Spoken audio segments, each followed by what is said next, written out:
everybody. Welcome to another CSS challenge video.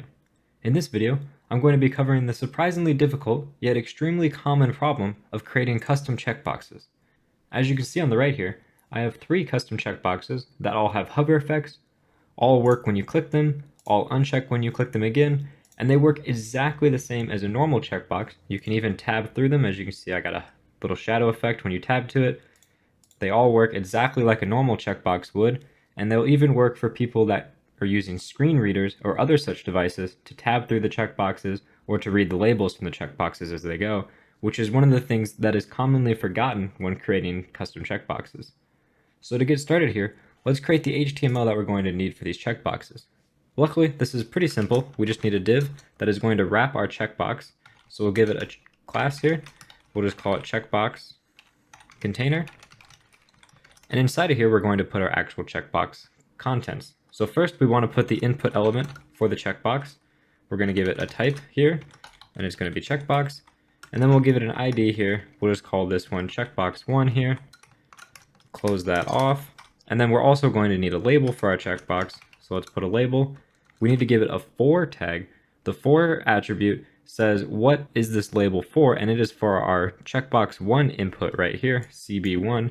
So we say for CB1, we essentially just put the ID of what this label corresponds with.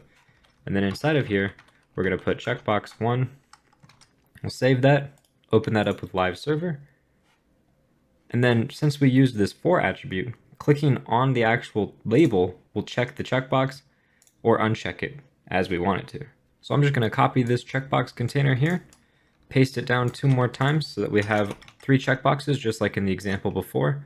And I'll just change the IDs and numbers here to be sequentially in order. So we got checkbox 2 up there, and then down here we'll have checkbox 3. And if you save that, we now have 3 checkboxes just as we do over here. And we're ready to jump into the styles to style these actual checkboxes. The first thing I want to do is set up our box sizing to be border box, just so that sizing our actual elements will be easier with our widths and heights. And then we can go on to styling the container. So we'll use checkbox container here.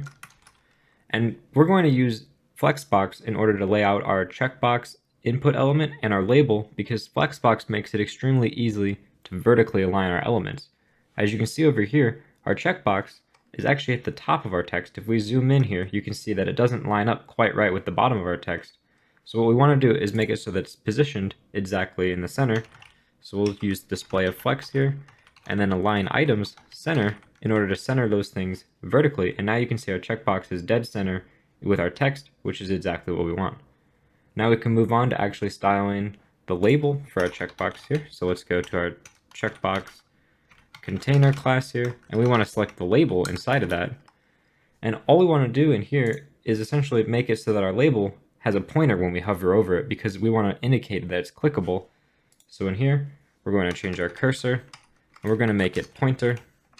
So now when we hover over our label, we now get our pointer icon, and we're also going to want to do the same thing on our checkbox.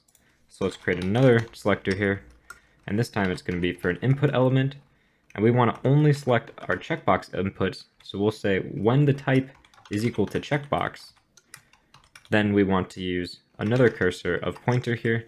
So now hovering over the checkbox or the actual label will give us a pointer icon, so that way we know it's clickable instead of just the normal cursor. The next thing that we're going to want to do is we're going to want to hide this actual input element for the checkbox, because it's not easy to style these across different browsers. So we're going to create our own checkbox icon from scratch. So inside of our checkbox selector here, the first thing you would think of doing is just using display none to completely remove this element, and that will work. But now we can no longer tab through our different checkboxes, and screen readers won't actually pick up these checkbox items since they're no longer being displayed. So instead, what we want to use is we want to set the opacity to 0, and now it'll be disappeared. But we also want to make it so that our checkbox input element is not in our document and taking up space. If we were to change this to be 50% opacity, you see this checkbox icon is still here, and it's taking up space even when we change it to 0. You can see the text doesn't move over to fill in that space. So if we use position of absolute, now our element is no longer inside of the document taking up space, so our checkbox elements are now exactly where they need to be. So if we change this back to 0.5, you can see it's just overlaying inside of our label which is fine for our use case. We can change it back to 0, and now this is essentially the same as if we had done display none. This is one of the steps that is commonly overlooked when creating custom checkboxes, and is incredibly important in order to support tabbing, which is very common, as well as screen readers for people that have problems seeing. The next thing we want to do is create our new checkbox icon. In order to do this, we're going to select our label element, and we're going to use a pseudo element selector of before, which essentially adds in content before our label. So if we use the before selector here, and we need to supply a content for any type of pseudo element such as before, and our content is just going to be blank since we don't want anything inside of our icon. And then what we want to do is we want to give it a width and a height. We're just going to use 1 EM. That way our checkbox will scale with our font size and always be the correct size, no matter if our font is as big as a heading or as small as a paragraph. We'll do the same thing for the height, so we have a perfect square. And then we'll give it a border here so that we can see what we're working with. We'll also use EM with this, so that way it'll scale with our font size. We'll make it solid black. And if you save that, you'll see that our checkboxes actually don't have any width being applied to them. And that's because these pseudo elements here inherit the display of their parent. So right now, our pseudo element for our label is inline, since labels are inline by default, and inline elements can't have any width. So let's go up to our label here, and we'll change this to display flex, which will make displaying our checkbox icon where we want it easier in the future. And if we save that, you now see that we have these 3 checkbox icons, which is perfect. They don't do anything right now when we click on them, but we'll add that functionality in a little bit. Let's finish styling up our element here by adding a border radius to it to slightly round the corners. We'll just say 0.15 EM again so that it will scale with the size of our font. And then lastly, we'll use a margin on the right side of 0.5 EM. And if we save that, we now have checkbox icons that look very similar to the checkbox icons over here. In order to add a hover effect to our icon, we'll go down here, select our label, and we'll say when we hover over our label, we want to change the before element of our label, and we want to give it a background color here. And we'll just use a light green background color here. And if we save that, hovering over our label will now cause our checkbox to have that background color, which is exactly what we want. But because we used an opacity of 0 and position absolute for our checkbox element, you see when we hover over here, our checkbox element is hidden right here with the opacity of 0. I'll make this 0.5 so we can see it. You can see when we hover over that, we no longer get our background color, and that's because we're no longer hovering over our label, we're hovering over our checkbox element. So we'll add another selector here, using the checkbox container again, and this time we'll use it to select the actual checkbox instead of the label. So we'll say input with the type equal to checkbox, and then we want to select when it's being hovered, and then we want to change our label, which is the very next child of our element. So we'll use the plus selector, which selects the very next sibling next to this element, which will be our label. So we'll say label, and the before element is what we want to change. And now when we save that, hovering over our actual checkbox icon will also do the highlight on our new checkbox icon that we created, which is exactly what we want. And essentially this selector is saying, inside of our checkbox container, look for our checkbox input element. When we hover over it, select the very next child that is a label, and take the before element and give it this background color. And this works because our label is after our input. If we instead made our label before our input, we would no longer get that hover effect when we went over this element. So we need our label to always be after our input in order to get this hover effect using the plus selector here. Let me change this opacity back to 0 so we no longer see those checkbox icons. And the next thing that we want to do is make it so that when we click on our checkbox, it'll actually do something. It'll add the check and change our background color. So let's go down here. We'll select our checkbox container again. We'll select the input element with the type of checkbox. And instead of hover, we want to say checked, which will be selected whenever our checkbox is checked. And then we again want to select the label before element. So now in here, what we want to do is change the background color to be a slightly darker green color. Get that right here. So now if we save that, you can see when we hover it, it's this light green, and when we check it, it's a slightly darker green color, which is perfect. And that'll work for all of them, and they'll stay that way even when we unselect them. And then if we uncheck it, you'll see that this dark green color will go away, and it's already starting to act a lot like a normal checkbox.